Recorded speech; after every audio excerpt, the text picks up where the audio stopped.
The Angkor Wat temple ruins were one of the places I wanted to visit the most in the whole world, so Cambodia has always been at the top of my travel list.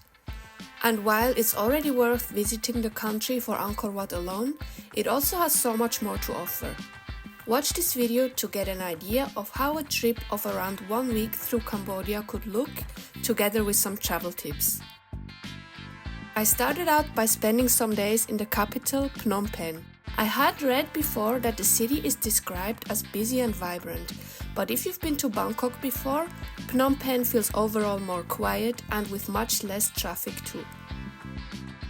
Phnom Penh sits at the meeting point of 3 rivers, and taking a walk along the Mekong River was a relaxing way to get a first impression. I was here during the cool dry season, which is from November to February, and it was warm but didn't feel too hot, so this is actually one of the best times to visit. When it comes to the river, I also highly recommend taking a sunset river cruise. There are multiple companies that offer it, often with dinner on board too, but the one I chose was actually amazing. The food and drinks were really delicious and so worth it.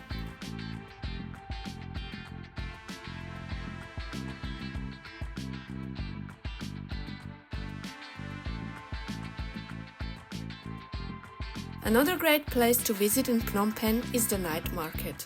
It opens at 5 p.m. every evening, and apart from a lot of shopping opportunities from clothes to souvenirs, they also offer a lot of street food that you can eat while sitting on mats on the ground, which creates a really cool atmosphere. On the next day, I visited the Royal Palace to see some of the traditional architecture. This is actually the official residence of the Cambodian king, where he still lives. Because of that, parts of the area are off limits, but you get access to a few different buildings. And one of my highlights were these impressive mural paintings that show historical scenes as well as mythical stories from centuries ago.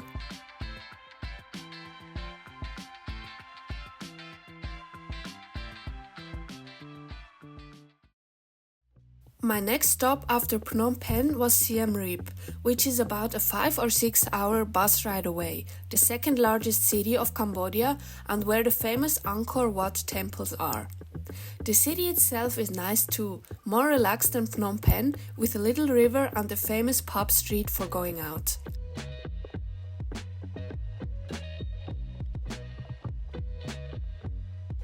In the morning, I had a tuk-tuk driver pick me up around 4 a.m. to be at the temples in time for sunrise, and for a half-day tour around the area. One tip is to make sure to wear something more than just short sleeves, because I underestimated how cold it was before the sun was up. It was really special to see the Angkor Wat temple slowly reveal itself from the dark, and its size was impressive. One crazy thing is that all the sides of the temples are aligned perfectly with east, west and north-south. Angkor Wat is actually just the name of the largest temple in the area, but there are at least 70 major ones in total. Since Angkor Wat is the most iconic one, it's even pictured on Cambodia's flag.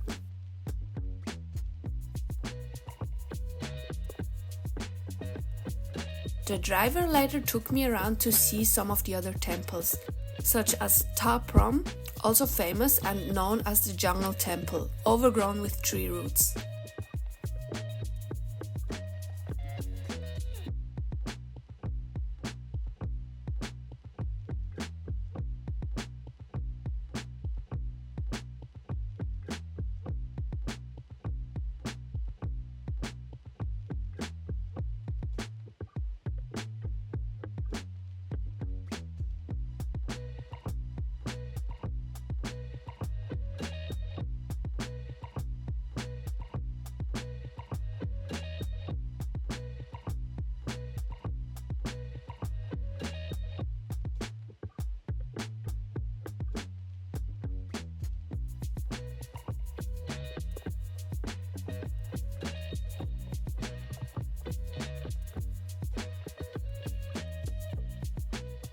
Even though I saw a lot, there are so many other temples to explore, so you can definitely spend more time here.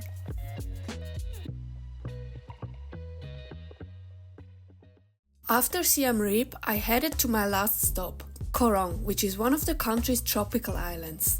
Getting there was actually a surprisingly fun part of the trip. I took an overnight bus to Sihanoukville on the coast, and honestly, you get a spacious compartment where you can completely lie down, and it was way more relaxing than any bus or plane ride I've ever taken. After taking the boat to the island, I realized it was a mistake that I hadn't booked an accommodation in advance.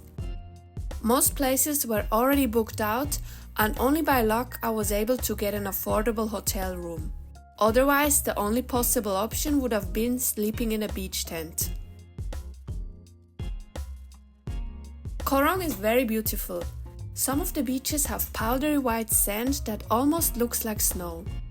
Sadly, a lot of places were also full of trash. The island isn't very developed, so it's not the easiest place to get around. It's not very walkable and tuk-tuks are pricey. If you're able to ride a motorbike, that would be your best option.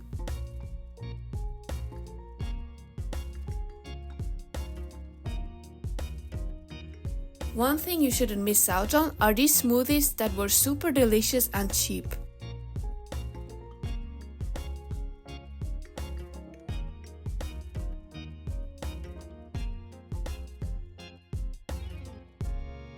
I also rented a canoe and did some snorkeling, which are some of the many activities that are offered on the island as well. Overall, Koh Rong was a great final stop on the trip. This was just a quick taste of Cambodia, but it really left an impression. From temples to beaches and also city life, there is really so much to see. I hope this gave you some ideas if you're planning on a trip. Have you been to Cambodia or is it on your list? Let me know, and thank you so much for watching.